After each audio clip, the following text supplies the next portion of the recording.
রাত মানেই শান্তি, নিস্তব্ধতা। আর যেখানেই শান্তি নীরবতা বেশি সেখানেই কিন্তু আমাদের পড়াশোনাতে মনোযোগটাও বেশি আসে।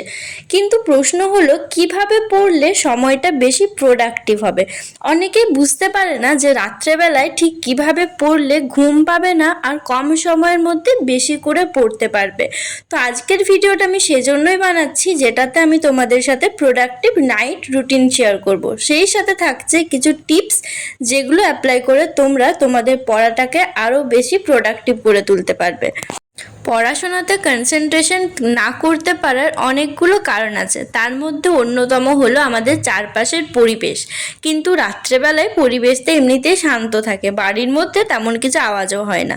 তবে আর একটা জিনিসের খেয়াল রাখতে হবে, সেটা হচ্ছে যেখানে পড়তে বসছো চারপাশটা একটু গুছিয়ে রাখো, তাহলে দেখবে পড়াশোনাতে বেশি মনোযোগ দিতে পারবে। আর সব সময় চেষ্টা করো যখনই পড়তে বসবে কিছু একটা জিনিস দিয়ে, মানে বোতল বা জগে করে একটু সামনে জল রাখার, কারণ পড়ার সময় জল তেষ্টা পেলে বারবার উঠলে কিন্তু মনোযোগ নষ্ট হয়। সমস্ত কিছু রেডি করার পর এরপর পড়াটা শুরু করো, তবে তার আগে অবশ্যই একটা প্ল্যান বানিয়ে নাও। আমি কিন্তু আমার প্রতিটা ভিডিওতেই বলি টু ডু লিস্ট বানানোর কথা। বেশি কিছু না, কি কি পড়বে, সেই টপিকটা কতক্ষণ পড়বে আর ব্রেক কতক্ষণ নেবে, এই তিনটা যদি আগের থেকেই ভালো করে ঠিক করে রাখো তাহলে কিন্তু ভালো করে কনসেন্ট্রেশন দিতে পারবে। সকালবেলাতেও যখন পড়তে বসবে অবশ্যই মনে করে কিন্তু টু ডু লিস্টটা বানিও, এটাতে কিন্তু অনেকটা উপযোগিতা আছে।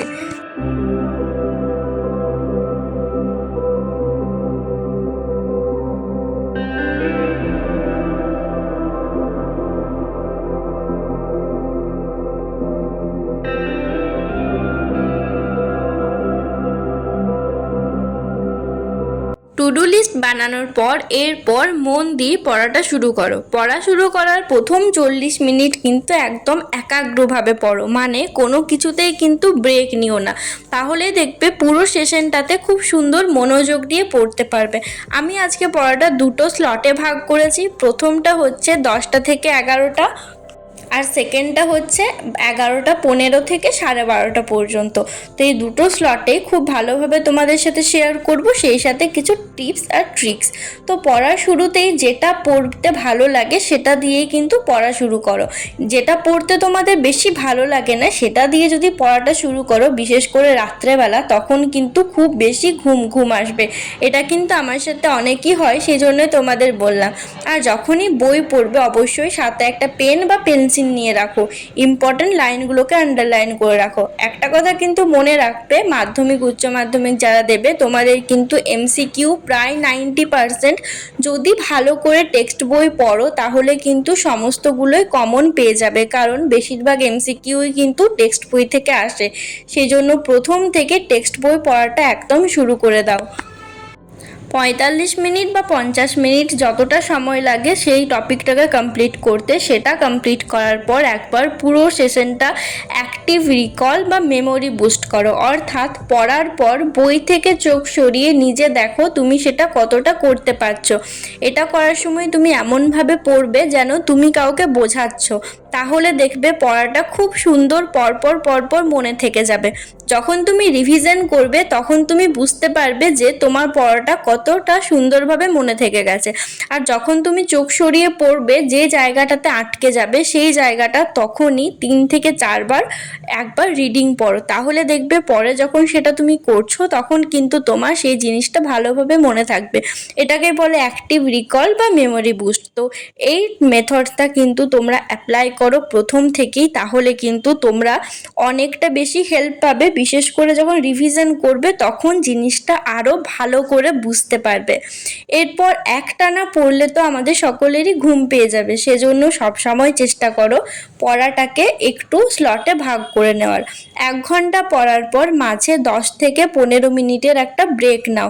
সেই টাইমটাতে কিন্তু ভুলেও ফোন ইউজ করো না, তাহলে দেখবে 10-15 মিনিটের ব্রেকটা কখন 1 ঘন্টা 2 ঘন্টা হয়ে গেছে তুমি বুঝতেও পারবে না। ফোন ইউজ করবে না সেটা তো বললাম, তাহলে এরপর বলি ব্রেকটাকে তোমরা কিভাবে ইউজ করতে পারো বা কিভাবে ব্রেক নিতে পারো।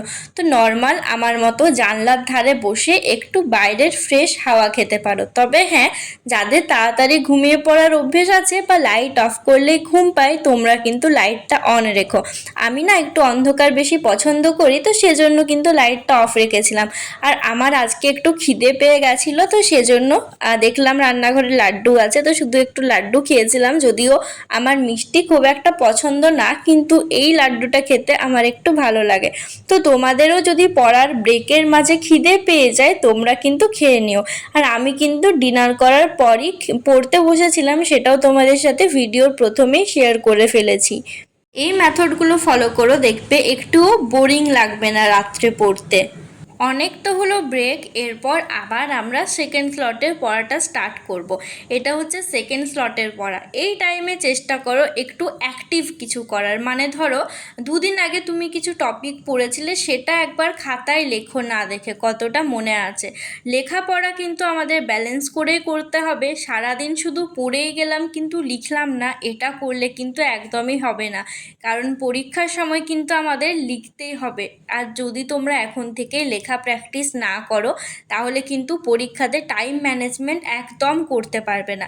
তোমরা কিন্তু ইংরাজির কোনো রাইটিংও এই টাইমটাতে লিখতে পারো। যারা মাধ্যমিক দেবে, উচ্চ মাধ্যমিক দেবে, বুঝতেই তো পারছো রাইটিংয়ে কতটা নাম্বার ভ্যারি করে। তো একটা রাইটিংও কিন্তু ছাড়া যাবে না, তো সেজন্য কিন্তু এখন থেকেই রাইটিংগুলো তোমরা ভালো করে প্র্যাকটিস করতে পারো। অবশ্য ম্যাথ প্র্যাকটিসও করা যেতে পারে এই টাইমটাতে। তবে হ্যাঁ, যাদের আমার মতো ম্যাথ দেখলে ঘুম পায়, তোমরা কিন্তু ভুলেও এই টাইমটাতে অন্তত ম্যাথ করতে যেও না, তাহলে কিন্তু তোমাদের ঘুম পেয়ে যাবে। এমন অবস্থা হবে দেখবে বই খাতা রাখা আছে, তুমি কিন্তু ঘুমিয়ে পড়বে। এটা কিন্তু আমার সাথে হতো, কারণ আমি একদমই ম্যাথ করতে ভালোবাসি না। এমনকি এখনও পর্যন্ত আমি একদমই ম্যাথ পছন্দ করি না, কিন্তু এখন কিছু করার নেই, তো করতে হয়। এর পাশাপাশি কিন্তু তোমরা যদি কোয়েশ্চেন ব্যাংক থাকে, সেখান থেকে কোয়েশ্চেন সলভ করতে পারো, কোনো ইংরাজির গ্রামার প্র্যাকটিস করতে পারো। মানে মেন কথা হচ্ছে এই টাইমটাতে রিডিং না পড়ে হয় কিছু লেখো বা কিছু প্র্যাকটিস করো, তাহলে দেখবে আমাদের দিনটা খুব সুন্দর ব্যালেন্স হয়ে থাকবে। তো এই ছিল আজকের নাইট স্টাডি রুটিন। তোমাদের যাদের রাত জেগে পড়তে প্রবলেম হয়, একবার এই মেথডটা ট্রাই করে দেখতে পারো, দেখবে রাত জেগে পড়তে সেরম কোনো অসুবিধা হবে না। তবে হ্যাঁ, রাত জেগে পড়লেই হবে না, তুমি যখনই ঘুমাও তোমাকে কিন্তু 6 ঘন্টা ঘুমটা একদম কমপ্লিট করে তারপরই উঠতে হবে। যদি রাত্রে ঘুমাতে খুব বেশি টাইম না পাও, দুপুরে কিন্তু 1 ঘন্টা ঘুমিয়ে সেটাকে মেকআপ করে নিও, কিন্তু 6 ঘন্টা ঘুমটা মাস্ট। আমি একটা টাইমে 3টা পর্যন্ত জেগেছি, কিন্তু 6 ঘন্টা ঘুমটাকে কিন্তু বাদ দিইনি। 6 ঘন্টা থেকে 7 ঘন্টা ঘুমটা আমাদের সকলেরই প্রয়োজন। তো চলো, ভিডিওটা আজকে এখানেই শেষ করছি। আর নেক্সট কোন টপিকে ভিডিও চাই অবশ্যই কমেন্টে জানিও। তো বাই, দেখা হচ্ছে অন্য একটা ভিডিওতে।